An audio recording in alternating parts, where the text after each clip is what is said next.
Welcome. Thanks for joining us today. I'm Stephanie Morris, Head of Solutions Consulting for North America Leadership Development.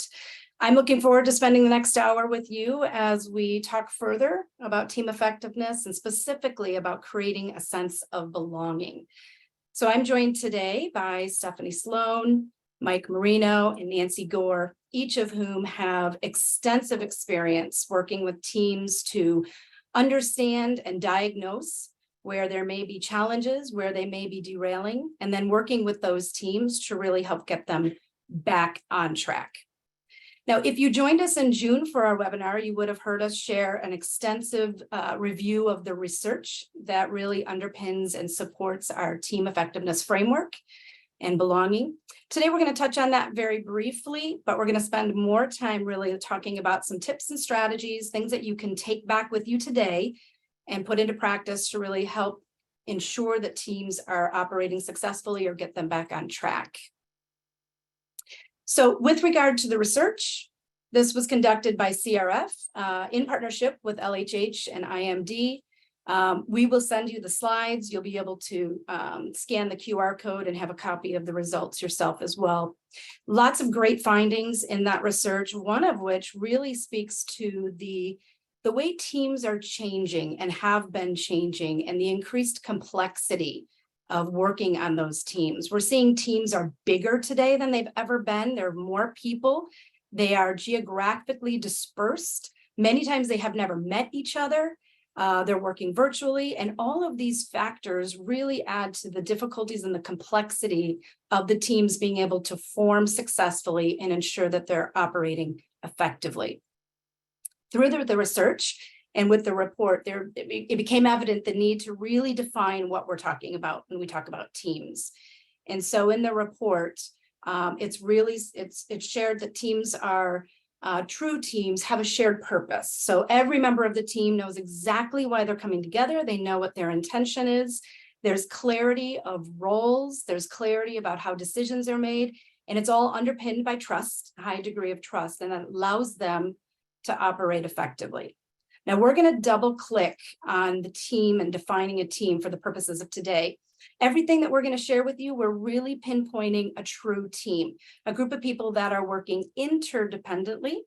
So they are collaborating to achieve the outcomes, the objectives. They rely on one another. This is as opposed to a group of people that may work side by side. They may report into the same leader, but they work independently. They don't necessarily have shared goals. They're not working in a collective and collaborative way to achieve an outcome. It's important to distinguish because today the tips and strategies that we share are really intended for a true team and helping them move forward to operate effectively. So if we take a look at the next slide, these are some staggering statistics that really, to me, demonstrate how significant the pressure is on team members today. So an increase of 50% of time that's being spent in collaborative activities in the last 12 years, 150% increase in the number of meetings since March of 2020, obviously related to the pandemic. 69% of managers are working with 5 or more teams. So if you think about the complexity of a single team and now you add more teams, it just exacerbates the challenge. And LinkedIn predicts that 70% of the workforce is going to be working remotely by 2025. Now, the positive aspects of working on the team when the team is performing well and is highly effective are significant. The outcomes, the outputs that they are able to produce far exceed what any individual on the team could do alone. But when that team underperforms, the risks and the consequences can be severe. Cost to the organization, not achieving the objectives, the outcomes, cascading and systemic impact through the organization, and not to mention the individual impact on engagement and the way people feel when they're part of a team that is underperforming. So what we're seeing today is that the need for teams to perform well is at an all-time high. And the challenges of those teams, facing those teams, is significant. And so it's a fantastic time for us to really wrap our arms around the teams to ensure they're set up for success, to monitor the synergy, to ensure that they have what they need to be working successfully. When the teams succeed and they're able to achieve their outcomes, it helps the business succeed as well. So as we move through our session with you today, we're going to ask you to think about a team that you've been on, perhaps a team that you're on today.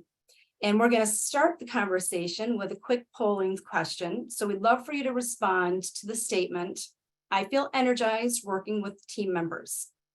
You could indicate strongly disagree to strongly agree.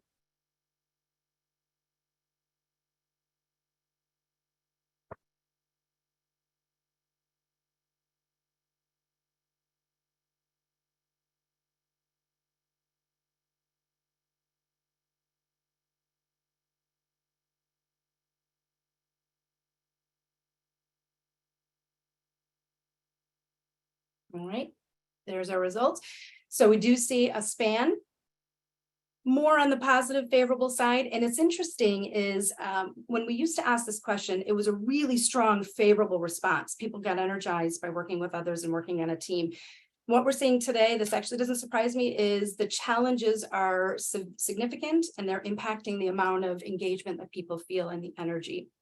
So with that, I'm going to invite Nancy to share with us the overall model.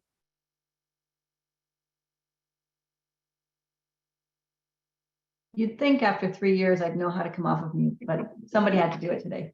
Thanks, Stephanie. I appreciate that. Through our research, as Stephanie shared with you, we believe that we have cracked the code on team effectiveness. And what you see here is our team effectiveness model. It's underpinned by 3 core principles identified as our foundation for how we can create high-performing teams. The first area, the belonging, that we're going to spend more time talking about today, this really speaks to the importance of connectedness amongst team members. It's really the heart of our approach. And, with that importance of feeling connected, there's the trust that is also built, having that psychological safety. All of that is sort of the bedrock for that positive team dynamics that contributes to the value of the team and to the organization as well. And for a team to truly be successful, they need to be able to address conflict, have creative ways of problem solving, and have an awareness of individual contribution. And in order for all of that to happen, they have to start with feeling that they belong, that they're part of the team. The second foundational principle is really this whole idea around purpose. Being able to articulate and agree and understand the why of being a team. Why are we together? What do we need to do as a team? Not a collection of individuals, but what's the thing that we're collectively accountable for? What is that common purpose? And so when we create that common ground of shared values and purpose between people in our groups, in our teams, it can lead to that laser focus on what it is we're here to achieve when we come together as a team.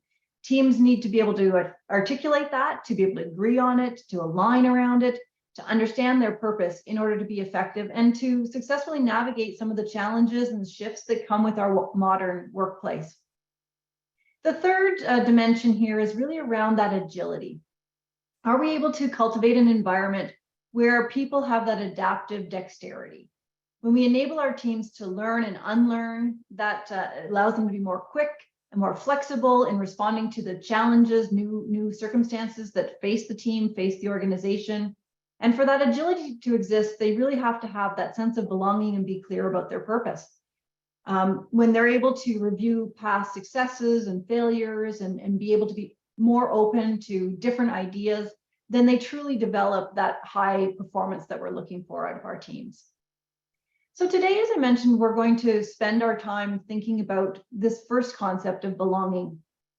And I'd like you to do a little reflection for me. I'd like you to think about a time when perhaps you didn't feel like you belonged.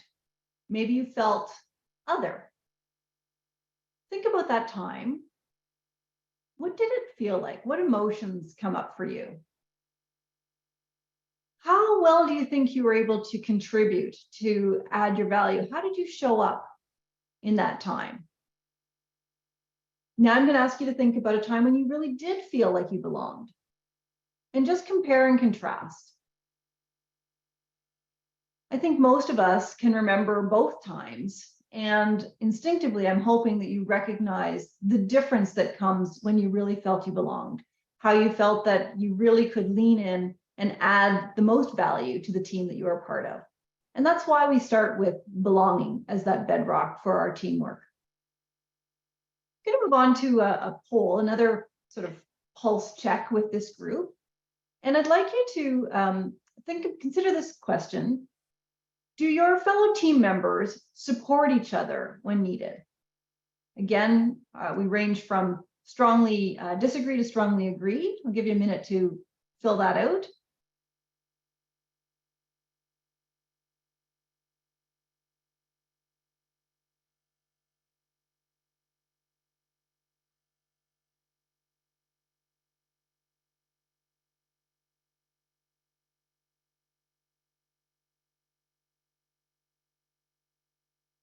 All right, so we've got our results here. Great, this is looking again more positive. It's good to hear. So it's nice to know that you're on a team where somebody's got your back and you feel supported. These are good dynamics for strong team effectiveness. I'm going to turn it over now to Stephanie Sloan, who's going to share with us a couple of practical examples for how you might take some of these lessons that we have and use with your team. Thanks so much, Nancy. It's great to be here. Thank you all for joining. So as Nancy mentioned, we want you to be able to take some of what we're sharing with you today, take away some, practical tips and exercises that you could use with your team immediately and really help to make that impact that you're looking to do with your own teams.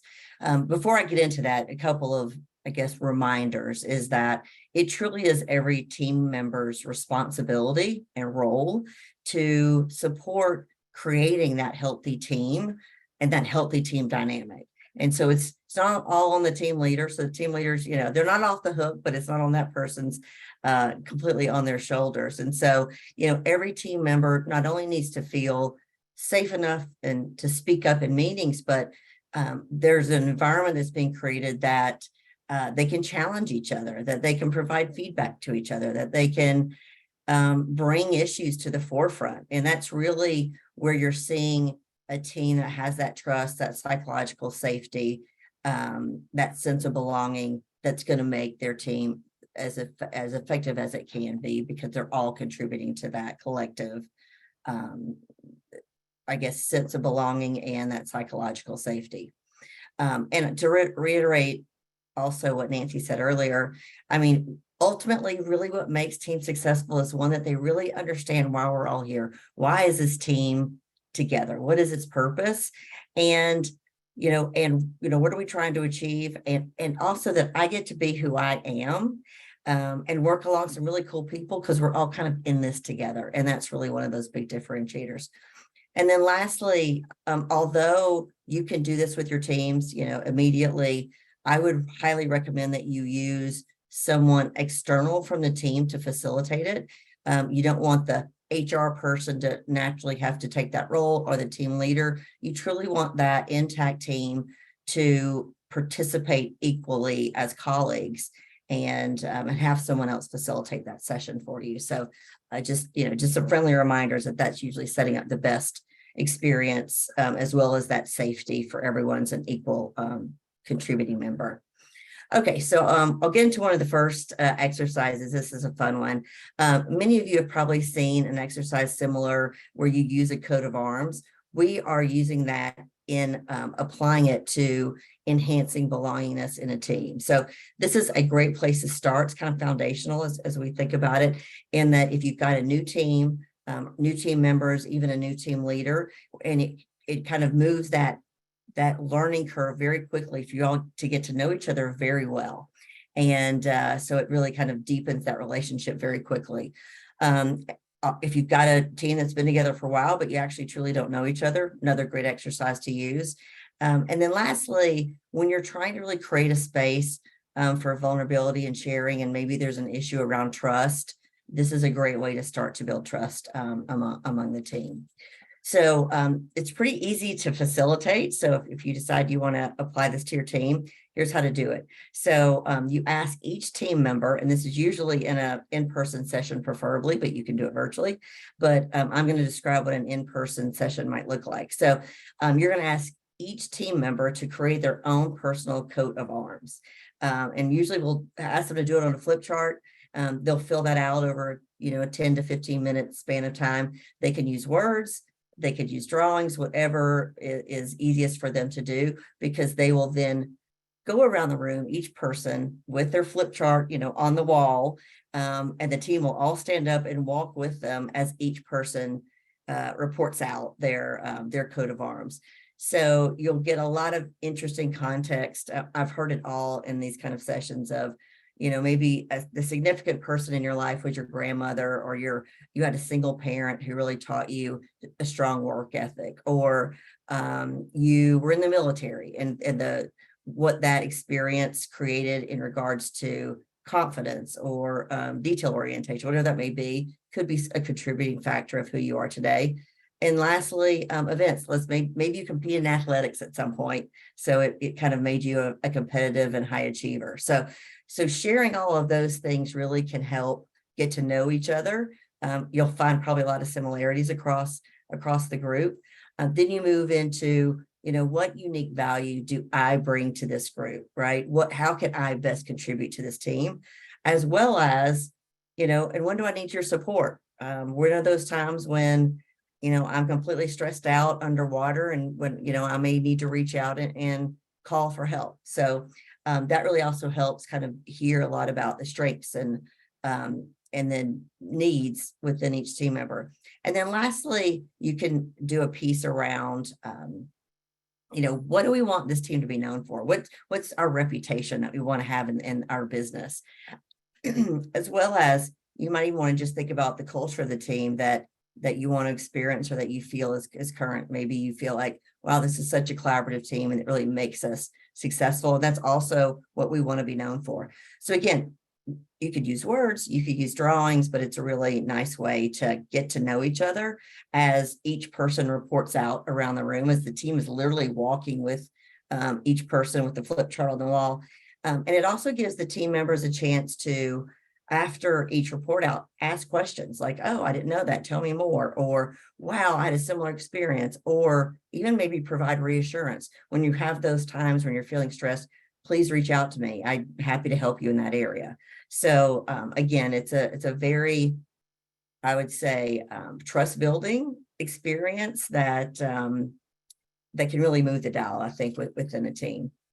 And so the one thing that I love about this, and I'm about to share a quick story. If you've got the right group and the right preparation, people can truly open up and share their vulnerabilities. And that's the best way to build trust and that psychological safety. So as other people in the room are gentle with each other and provide support and reassurance, then it's like a cascading effect. And then every person in the room begins to feel like, okay, it's safe for me also to be open and vulnerable, because we're going to treat each other with that respect and that gentleness that makes it feel like it's okay to do. So we conducted this a few years ago with the Northeastern European business unit that I worked with, and a great team. They were already high performing, but they were having some issues around team dynamics, some positioning among the team, kind of protecting their own turf. And so we worked with the team leader. We conducted this 2-day offsite and did various exercises. This was one of them, to really help them get to know each other and kind of start to build that sense of trust and understanding each other's leadership styles and kind of what kind of molded them to be the leader they are today. So as we were working with that team, we recognized one of the lead. I mean, he was a leader himself, but he sat on this team. But I knew just knowing him a little bit, that he'd probably be the most willing to be vulnerable in the room, and it's a start. So we asked him kind of over a break, like, would you be comfortable to be the first one and feel free to be open? Well, he took the bait. He was very courageous, went first.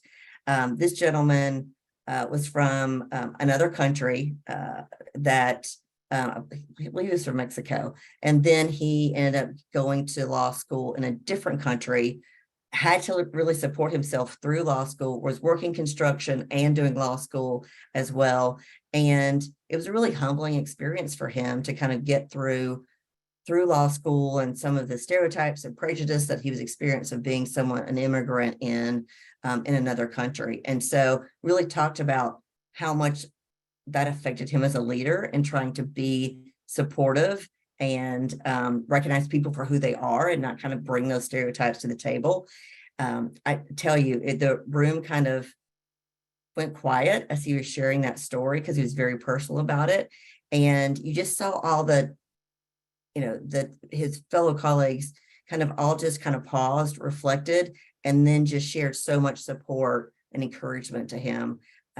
That really kind of shifted everything in the room.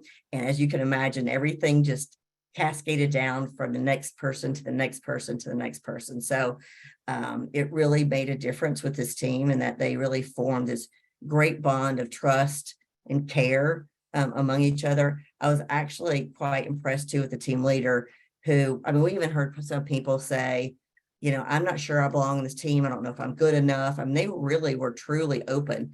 And the team leader said, look, I chose you all as the best of the best across all of this global company to come in and run this business unit. And I have all the faith in you. You're the people that I want on this team, and we're going to move forward. And so, again, if you can just imagine how that shifted that whole experience for them. So, great experience to witness. And you saw that team just deepen this. Not only they cared about their mission, but they started to care about each other, right? Which was a huge shift in that psychological safety and trust that they needed. So anyway, so that's the first story.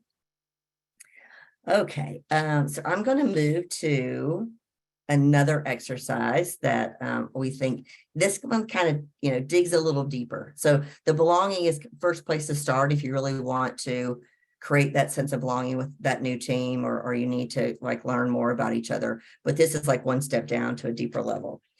So this is really about developing a collective identity within the team, and not only where you are today, but where you want to go from that standpoint. So it aims to bring this team together in creating that collective identity and how to operate with belonging, because all of that affinity, security, psychological safety, acceptance comes from having that collective identity. This exercise was influenced by an adaptation from the book, The Power of Us. It's by Bavell and Packer, two psychologists who really explored group affiliations and how that can drive and influence feelings, beliefs, behavior change, and that personal change that you might need to see within teams. So this exercise takes about 30 minutes to kind of do the first part of it. So again, you're building that shared collective identity. You're starting with that current state, then moving to the future state. And then what you're really trying to get to is, all right, if this is where we are today, what are those behaviors that we need to demonstrate to achieve our aspirations longer term? So if you want to facilitate this exercise, you really start here, of course. You could break the group into smaller subgroups, depending on the size of the group. I'd say 3 or 4 people in the smaller subgroups. And you could do some of this as pre-work. So each person can think about, their reference point in relation to the team, share their own perspective of these areas. They're going to bring their own identity into some of this and their own values and beliefs and behaviors. And so as they're sharing that with each other in the subgroups, they start to form that collective kind of capabilities, values, et cetera, that they all share, and maybe something that that they're unaware of about that current state. And so you're going through those things that are when do we come together? How do we come together? How are we behaving with one another? What capabilities are we currently bringing to this team? What do we value as a team? And then what is this identity of the team currently? And so you start there, you build that out, you have them come back together as a full team, and then ensure that you create that collective current identity from getting both sets of perspectives from those smaller subgroups. Then you start to work backwards. So if this is where we are today, where do we want to be in the future? So what's this aspirational identity that we really want to achieve going forward? And so then you talk about, if this is the identity that we want, what are those values and beliefs that are important to us in order to achieve that? What capabilities do we need? What behaviors do we need to demonstrate in order to drive that identity? And then what's the environment in order to also create that as well? And so another really quick story about this, worked with another team around this collective identity piece, and great team, strong team already, but they really wanted to think about where they wanted to go in the future, hard driving team that wanted to continue to be successful. So as we started talking about current state, they came up with that, but then as we were shifting to future state, there was conversations around, you know what, we really want to be known for like growth and development. Like we want to just champion that every team member should be developing. And if that results from someone getting a better job somewhere else, we're going to celebrate that, right? That's great. And so that was not the current state. I think that group would, get upset or get disappointed if people left, but no, that's not the identity that they wanted to have. And so they really demonstrated that going forward. Another piece that came out, we did some personality profiling among the team and realized they were missing kind of that innovative, creative, out of the box thinker to sit on the team. And so that was something they really wanted and needed and felt like they wanted to move the dial there as well. And so they created this identity of like, we want to be known to be pioneering, right?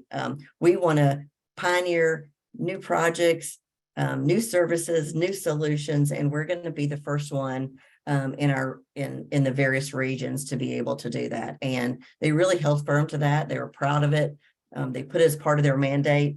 And whenever anyone tried anything new or even, took a risk, it was reinforced that that's what we do. We're a pioneering group. And so it was really cool to see that group. I witnessed that team really show their ability to do that as they did release new products and services and et cetera, and kind of were the leading region in doing that. And they not only changed their identity, but they won Region of the Year shortly thereafter. So it really shows you can make an impact when you look at this and really drive towards these future identities. So, but not everything goes great, as we all know. Sometimes problems occur, and I'm going to turn it over to Nancy. She's going to share one more activity that you can do when things might go wrong. Super.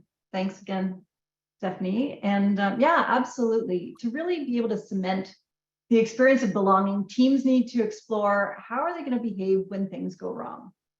So on the next slide, I've got an exercise that really helps move the team into more practical applications of what increased belonging might mean for how they're working together when there's disagreement, when mistakes surface, or perhaps risks are required.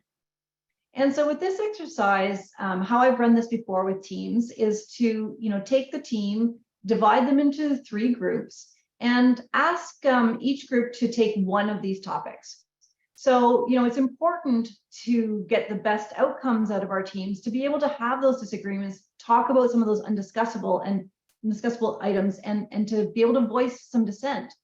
And so we get them at various flip charts, so 3 flip charts around the room, to explore, how does the team currently do this? How do they voice disagreements? Talk about what is it that they do now? Is it okay?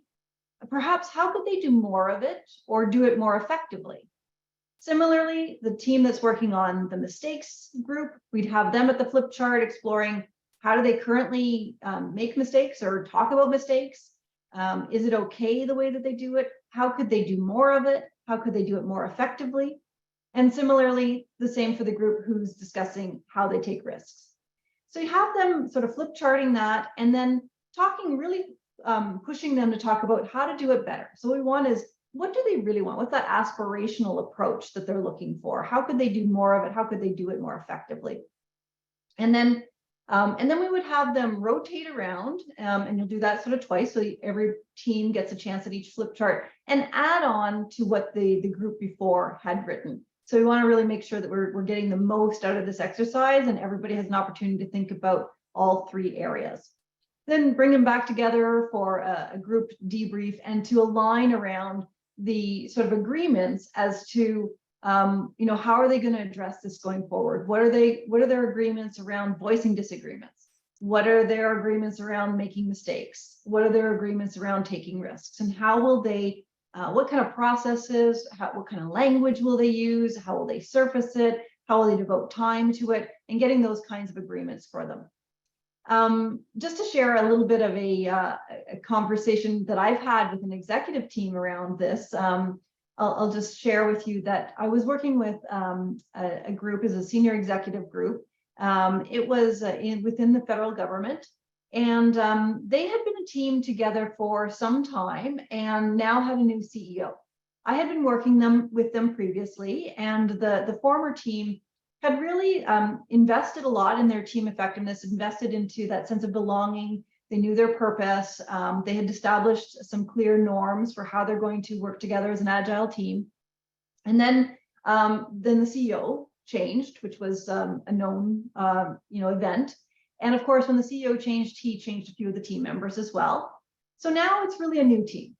But we've got a new boss, we've got some new team members, and we've got some tenured team members who have deep relationships with each other. What we've started to find out was, behavior that started to surface was that the CEO liked to get involved in the technical operations. He liked to really get into, roll up his sleeves and get involved with some of the analysis. And for him, it was a way for learning the business. But it did cause challenges because it was interpreted by the directors and the VPs as, he didn't really trust them when he went directly to the analysts, didn't trust the bosses to make sure that the work was being done well, to give him the right answers, to give him timely information, that kind of thing. But the analysts, they quite liked it. They liked the attention of the CEO, and it did, however, challenge established processes and structures. And so I heard about it as we were preparing for another session. They told me, so I knew this was sort of an undiscussable. They hadn't talked about it openly, but they were talking to me about it. They hadn't necessarily, as a team, established strong enough sense of belonging and created that environment of psychological safety. So it was still kind of risky to tell the boss to stop doing this. And so as I noticed that this was something that they commonly had referred to, I knew that it was important that we were able to have a deliberate and open and transparent conversation together to be able to come to an agreement on how they could voice their disagreements. It's interesting because in the discussion, we learned that the CEO, he really just wanted or needed to know, he's new, he doesn't yet have the trust, and he needed to know how were they going to address mistakes while pushing themselves to take more risk. That's really why he was going in deeper. It wasn't because he didn't trust the analysis, but he wanted to understand, how would they push themselves further. The conversation really led to some deeper understanding of those motivations, both his and others, and they were able to, as a result, create a set of agreements to use going forward and to lean on for their discussions, built that into their process, built that into, built that kind of new muscle for them as a team.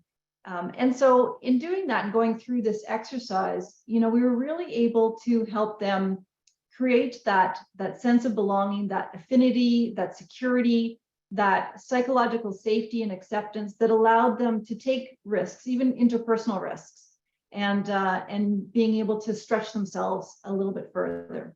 So it's also an important element that we, it's not all sunshine and roses. So we need to be able to understand how do we behave when things aren't always going well.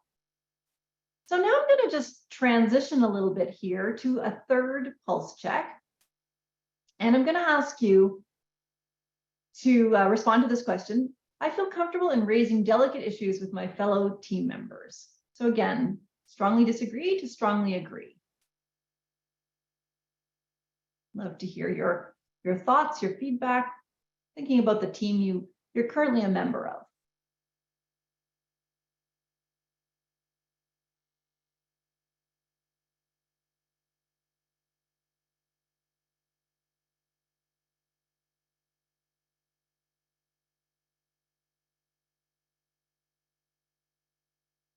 So this one's a little bit more mixed. We've still got 50% somewhat agree, but you know, there's a little bit more reservation here, which is, I think, very normal.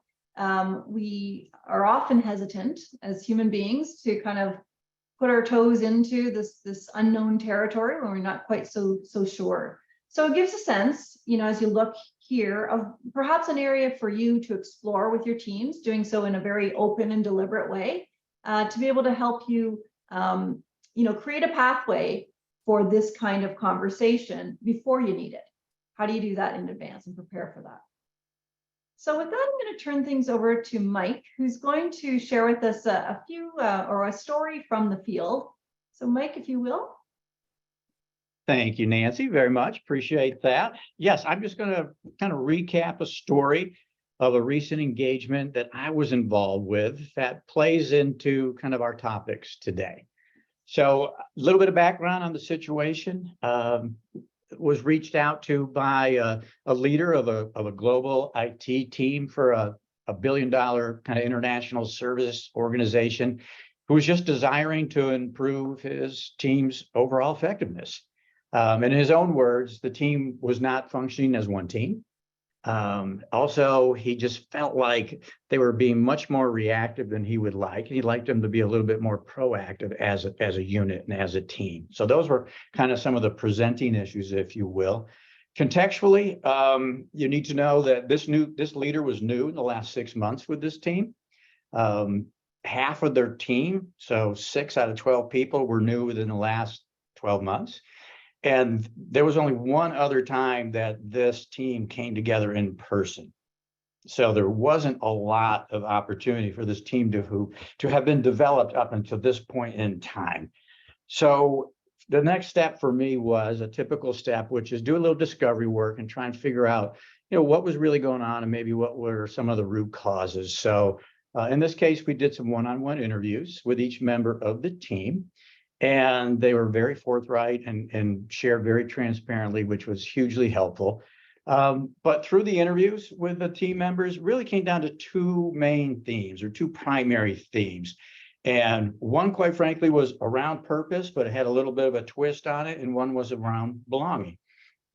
The purpose kind of theme was, even though they felt clear and aligned around what their IT leadership team purpose was, they weren't feeling like they were aligned with and had the opportunity to influence the broader organizational strategies that ultimately rolled down to them to execute. So they were feeling like they were not able to consistently deliver on their purpose because of this lack of alignment and lack of influence that they had kind of upstream in the organization. So that was one theme, just not being able to consistently hit on our purpose because we didn't feel like we had the influence and the alignment upstream with the organizational strategy. The second one is traditional kind of belonging that came out. Again, a lot of it had to do because members of the team were new, the leader of the team was new, but there fundamentally was just not a true sense of team. Really, they talk as if there were 2 teams. The legacy team was one team and the newer hires were a second team. And in addition to that, there was a pretty general lack of awareness and understanding of what the different kind of departments did within the team. And part of that came from the standpoint of the legacy thinking of performing well meant staying in my lane and doing really well here. And I would say they had an excessive respect for other people's lanes. So there wasn't a lot of critical thinking that took place across the group on major initiatives. They wanted to kind of stay on their own part of the field, if you will. So in those terms, I would say we had more of a work group than we actually had a team. So, and I'm sure you're familiar with the term and the differences between those 2. So from an approach standpoint, you know, we just decided, getting back, talking to the leader of the team, here's your 2 primary themes. Let's get the group together. Let's get them together in person because we haven't been in person that much. And let's focus on increasing our influence upstream to have greater alignment and impact our purpose more strongly. And then how do we improve our sense of belonging and really just our sense of team? So that was our goal for our workshop. And we brought everybody in together in one place for that. And just some of the activities and outcomes I want to share with you. We started with a pretty simple exercise just around helping them talk to each other and understand and identify different work styles amongst the group, because they really hadn't had an opportunity to know each other well enough to know the different work styles represented.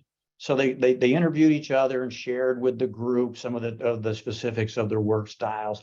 And some of the things that came out of that were just, understanding what different people's preferred modes of communication were, who benefited in the group from having advanced information versus who liked to just think and share in the moment, which people really didn't mind conflict and which ones tried to avoid conflict. So these are all key elements of the team dynamic, but they were unknowns amongst the team prior to the little exercise we did. So that was helpful in building trust and belonging. Then we really went through a combination of breakout exercises and group discussion, trying to get at these two themes again, figuring out what are we doing today that's helpful, but what are we not doing today that we can be more proactive about and change the course and have some more ownership in what's coming into our group and having the responsibility to execute on. So the team did some brainstorming around that, which was fantastic. Didn't prioritize things, but just kind of brainstormed the different things that they could do to affect things upstream from their function. And then as a group, we came back together and really started prioritizing what they thought was most important to put their collective energy against. And both in terms of the purpose and the upstream influence that they could have, and also came back and talked about what things do we really want to prioritize as a team to increase our team belonging. So from that standpoint, they came out with some very specific commitments they made to each other and as a team. So on the one theme of having greater consistency in delivering our purpose because we're working upstream more effectively, they did a great job of doing, identifying who are the key stakeholders in this decision-making process, and where do we have contacts today, and where do we not have contacts?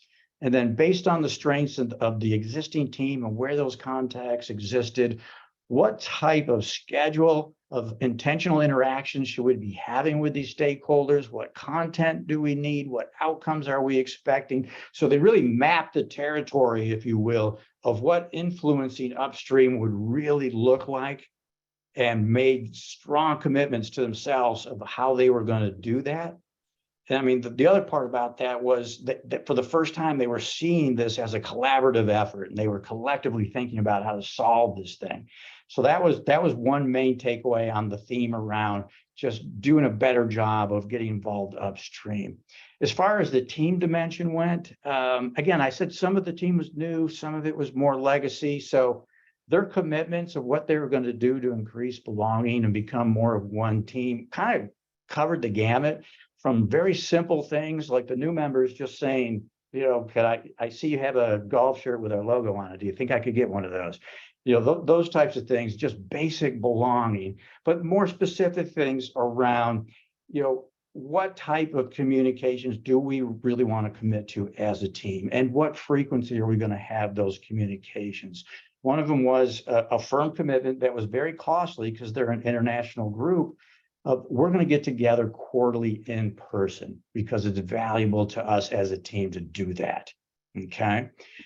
Some other things, again, just little things around, once you get comfortable with trust and psychological safety, challenging each other to say, you know what, share your pain. When you're overstressed and oversubscribed, let the rest of us know and ask for help. Okay. That's part of being a team. The other thing they committed to was spending time to actually unpack and build greater awareness amongst themselves about what the different parts of the team were really doing, their priorities and their capabilities, so they can overlap with each other more effectively. And then other things like centralizing documents and resources. So as a team, everybody knew the same information at the same time and had it in the same place. So these were just some of the more tactical takeaways in terms of the theme around belonging and becoming more of one team. And then the last thing I would just say, which I think is the beauty of a lot of these exercises we do with teams, is the process itself is just as important as the outcomes.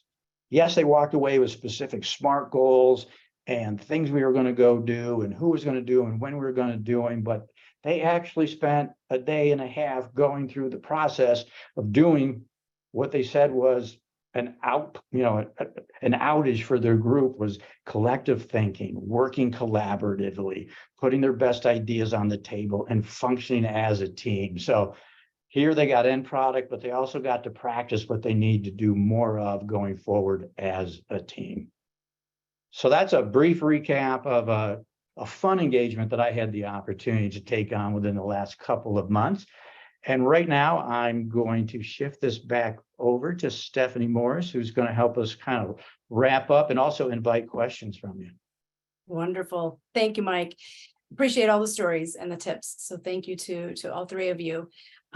Before we move into questions, we have one more polling question that we'd like to ask each of you. The stories that you heard, the tips that you heard, built from a new team that was forming to the need to identify a collective identity to when things are a bit more challenging and we have to have tougher kind of conversations as a team. So as you think about that, I'd love for you to indicate what type of support do you think that your team needs most as you've listened to each of the stories and you've listened to the tips that were shared?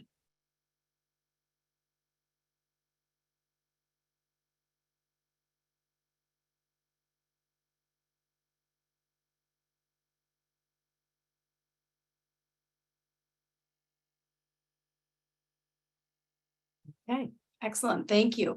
So the collective purpose and identity is certainly a big one, and support in bringing up difficult topics. I think that that's similar to what we're seeing as we're engaged with clients and working with them. I think the belonging of all three components, the belonging is the most challenging aspect for teams right now.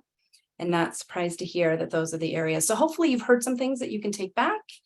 And certainly we'll share slides so you've got the specific activities there as well. We did have some questions in the Q&A. We're going to address as many as we can at this point. And I think some have been answered as well already in the chat. So Steph, I'm going to come to you with the first question. And it's really around the activities and the exercises that we shared. And what levels of the organization do you see these working? Yeah, that's a wonderful question. Honestly, I think you could do many of these with any level, depending on the sophistication of the team members. So just knowing if you feel like the team members can fully contribute to those conversations, then I think honestly, any level it would be effective. Especially the coat of arms, I think is a good one. Yeah, and I mean, for our solutions, you know, they're quite scalable. So we have certain more core foundational solutions for like frontline leaders. And then as you get to the more senior leadership teams, there's many more components that are involved. So but I think any of these could be applicable. Great. Thank you. I love this next question. Mike, I'm going to come to you, and then certainly Nancy and Steph, if you have anything you want to add to it. This is a challenging one. And the question is, what do you do if the team leader who's at an EVP level only wants to hear the positives or about the good news? How do you work in that situation? Good question. So again, I always talk to teams that, you know, leader is one aspect of the team, but the team is a system, right? And everybody is an equal part of that system. So if there's a reluctance on any member of the team for any aspect of what makes the team more effective, they have to self-regulate themselves. So one is going to be encouraging people to be courageous and be candid about what some of those blind spots are and being able to speak to them. So don't expect another leader or a consultant to have that conversation, but as a team, as you build trust and psychological safety, you have that in place, being able to have those types of conversations in a really candid way. But again, you have to self-regulate and everyone has to feel enabled, empowered, and capable, I think, of speaking into situations like that. That's my perspective. Mm-hmm. Wonderful. Thank you. I'll just add a little bit to that. I think sometimes as well, in our work, what we'll do is use a personality assessment. And sometimes that actually opens the door, because when we know our styles, if people are being, often they do know, and they kind of know what their bad habits are, and they'll give permission or let you know, how do you address this? So that can be also another way to make it a little more neutral, a little more objective, and not so personal, to have to deal with a challenging dynamic. That's excellent. Nancy, I'm going to stay on you for a quick second there. Okay. We have a question about, is a team better than a group? So if we're currently a group, should we strive to be a team? So our approach is really that, form should follow function. So that's why, belonging is the bedrock, but purpose is really going to tell you whether they're a team or not. So Stephanie went through at the very beginning some of the characteristics of what is truly a team. And so a team needs each other. They have to accomplish something together. They will not accomplish everything if they don't work together, or some core things. I worked with a group of doctors in a province here in Canada, and they were, part of an organization. And we very quickly, through dialogue, came to realize that they actually weren't a team. They were a community. And there are some things that they needed to do as a community, and they needed to have collective agreements, but really there wasn't one thing that they needed to accomplish all of them together. And so that, I think, for me, has always been the test of, is it really a team or not? So I don't know that team is better, but I would ask you, what are you trying to achieve? Because sometimes, you all report from an organizational, an org structure perspective, they all report to the same manager. That doesn't necessarily make them a team. They may have lots of things in common. It may make sense to collectively put them together, but do they need each other? Another test that I use is, if the boss isn't there, can the team function just as well? Or is it that they need, it's really, their team meetings are really just a hub and spoke, like a convenient way of a collective one-on-one meetings for the boss? Or when the boss is removed, do they get as much value from talking to each other? So that's another test sometimes, whether you really have a team or not. Awesome. Thank you, Nancy. Steph, I have the next two questions coming your way. The first is, after doing a good portion of this work, how do we effectively pull in new team members to align them? Yeah, wonderful question. So, so it is a new team at this point, right? So I'll go back to the example that I shared with the collective identity, which was again an amazing impact that was made with that offsite that we had. What ended up happening is the team leader became promoted to a higher level team within the year after that, and then additional team members were in. So they had a new team member or new team leader and two new team members. And so we went through some of these experiences again as facilitators, and just because some of it, the team was different, it changed. And so you might need to go back and revisit, what is this team's purpose? How, what does belonging mean to them, and what is their collective identity? So I would say, depending on how big of a shift it is in the team, that it might be worth your while to go through another experience of this. Good. Another one coming your way. This is a good one. When things have not gone well with a new leader and the team, do you advise that leader be the one to do and lead the team through these exercises, or is it better to have somebody outside of the team run those? Right. So as I mentioned before, I think so you have an intact team that's going through this experience. The team leader needs to take part as a participant, as an equal contributing member. And so having an external facilitator come in to manage that process. But I also think there's lots of pre-work that happens and prepping that you have with the team leader to really prepare she or he to be able to understand what their role is going to be in that team, not to take over, those kind of things. So there's a lot of prep work that's involved to ensure that when you're in that experience, that the team leader is I want to say behaving properly, but that's where my head is going. So, yeah, so that's very important and not to be overlooked. Yeah, I think, Steph, I'm just going to jump in and say, I think that, one of the things we pride ourselves on in being able to facilitate that is to sort of, bring an edge and say some of those undiscussable things, because the team needs to actually work through them. So there's no shame in having conversations about the bumpy stuff, but it's a lot easier for me to do that because, I'm not waiting for them to promote me or, that kind of thing, right? So that's where it can be really helpful. Two more questions I want to try and get to if we can. Nancy, I'm going to bring this one your way. What do you do when a team wants you to create a team building workshop because there are difficulties in the team?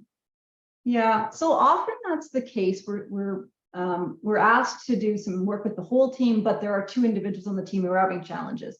So we'll kind of explore that a little bit and understand, is it really, which comes first? Do we need to deal with the 2 individuals first?